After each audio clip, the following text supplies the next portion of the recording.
And welcome back. The next guest that we'll highlight is the founder of Alive Structures. She's a landscape designer who is helping New York City be more green and alive through her rooftop garden. So let's take a look at our interview with Marni. Marni, welcome. Hi, Dr. Bob. Thanks for having me. You're doing all these wonderful things in our city, making things greener, making things happen with all those wonderful sounds of the city, mixed in with the things that you love. Talk about it. How did you get started with it? It's a good question. I think it all starts with my mom.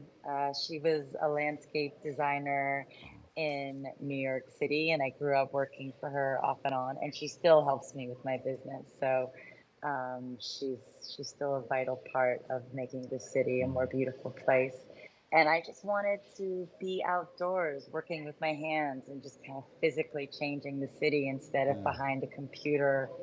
So it Yeah. just seemed like a great fit. Yeah. And you took what you've learned from mom, and you went to Columbia University and you got into biology and you put all of that together. How's that working out for you?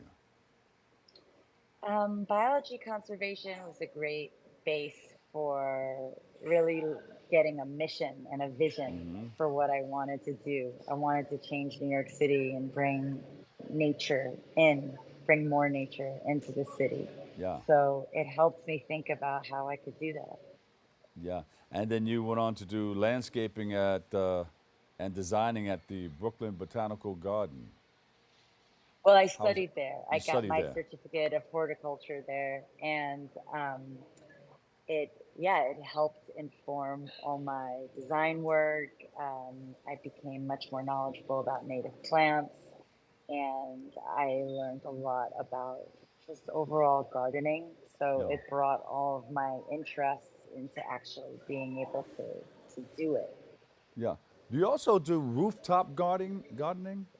Or because you Yes, see a lot of that. yes, Sometimes you're on a bridge or something, you look down, you see green grass and things growing on rooftops.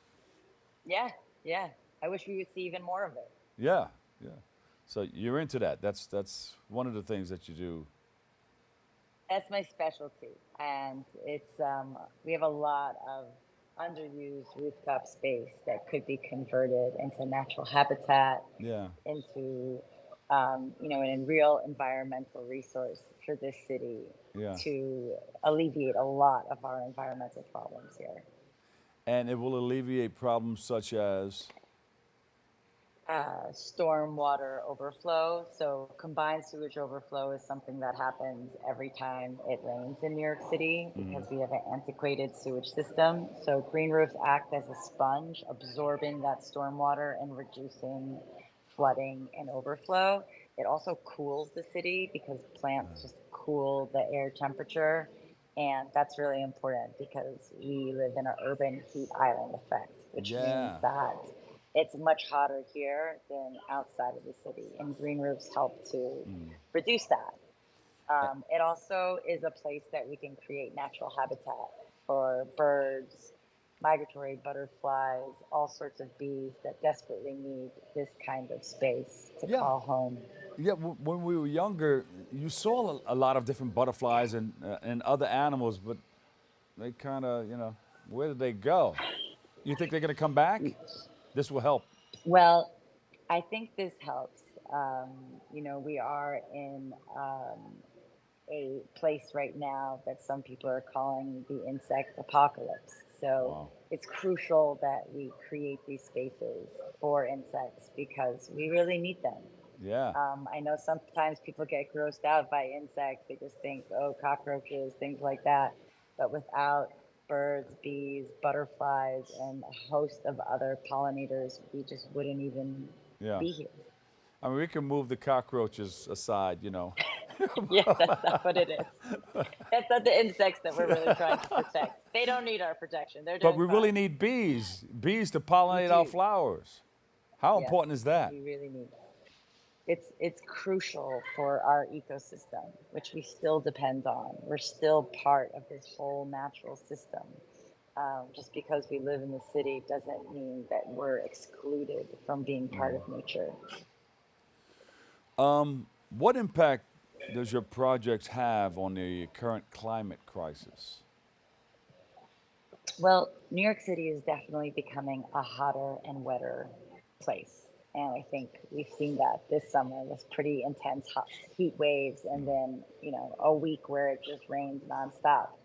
So green roofs help reduce flooding, help reduce combined sewage overflow, and that means we have reduced water pollution, which is a big problem in New York City. Yeah. And also, it reduces air pollution. So every time it gets really hot, the air pollution gets worse. That's why you get this alert of air quality, Yeah. um, you know, uh, bad air quality day. Green roofs help reduce that. So it cools the temperature and it absorbs heavy particulates in the air so that we have cleaner air, cooler air, and cleaner water. Yeah, and it helps people with sensitive people with problems with the bronchitis and asthma, things of that nature. Asthma, Yeah. huge problem in New York City, asthma, especially with children. Yeah. Wow. This is definitely a great help. Are there any opportunities to get involved and support alive structures? Oh, God, yes, please come volunteer. I'll put you to work. Come, Dr. Bob. Come help me It's weed my okay. green roof. If I've got Yeah, the I time, I know. will be there. Come. I'll roll up my sleeves and I'll get busy with you. I bet you would. Yes. I believe you. What's needed? I mean, you can use some volunteers to help out, right? Yeah, I do. I manage 60,000 square feet of rooftop space in Uh, North Brooklyn. And we need to make sure that invasive species don't take over our intended species, the species that are native and really crucial for native bees. And I want to maintain these spaces as natural habitat. yeah. But we are constantly fighting weeds that we don't want and that can take over. So it can be a lot of work, Yeah. but it's very satisfying. But But I do need help. you'll take us on a tour first, right? Should we get a group of people, I would. get our Bronx Net Oh my cameras, God. and go from rooftop to rooftop and take a look? Totally. Let's do it. I You would got love it. that. We'll talk to Okay, Steve and cool. our producers and see if we can get like a little crew to make that happen. Thank you. That'd be great. I'd love to be able to show more people. And if people are interested in gardening and planting um, and have no experience, what would you tell them? How do they get involved? Well, I tell them to join a community garden maybe first to look in their Yes. neighborhood to see if there's any community gardening opportunities. Um, you can always take a class. Maybe there's some classes at the NYBG, the New York Botanical Gardens, which is an amazing resource.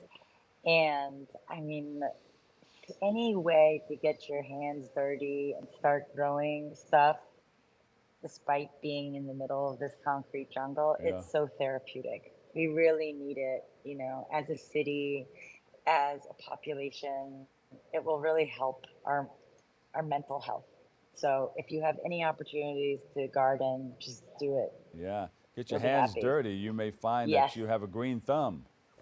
yes. A lot of people do actually. How did you find out that this is something that, well, you know what to do to make things grow? Yeah, most of the time. You know, it takes care. Honestly, it's just like anything. Uh, plants take maintenance. They're not like a concrete wall or during construction. Yeah. They're alive. So sometimes things are urgent. Like Yeah. if people don't have their irrigation systems on or it's a heat wave and I'm like calling on my clients, like, please water your plants. Remember to water your plants. Yeah. I would Yeah. just tell everybody out there, remember to water your plants. I know we just had a week of rain, but I walk by the city and I see people's planters in the front yards and I just want to ring the doorbell and be like, you need to water your plants. Like that would be really crazy if I just went around doing that, like Yeah. ringing everyone's doorbell and be like, excuse me, can you please water your plants? Yeah, They put a really need it. patrol. Yeah, go on patrol. Go Totally. around knocking on doors. Hey, not only vote, but water your plants. Right, right, right, right. That's important. So, but how do you? Yeah, I know you have to put sod and everything down on the roof, but how do you grow things on a rooftop? Right. Well, a lot of people think we're just throwing like a bunch of dirt and like seeds on a roof or something, but it's not Right. like that. There's a whole technology behind green roofs. There's several layers that go down on top of the roof. Yeah. First of all, there's the waterproofing. That's something that gets done without us. Ah, That's before when yeah. we before we even get there. There's a waterproofing. All roofs need waterproofing, right?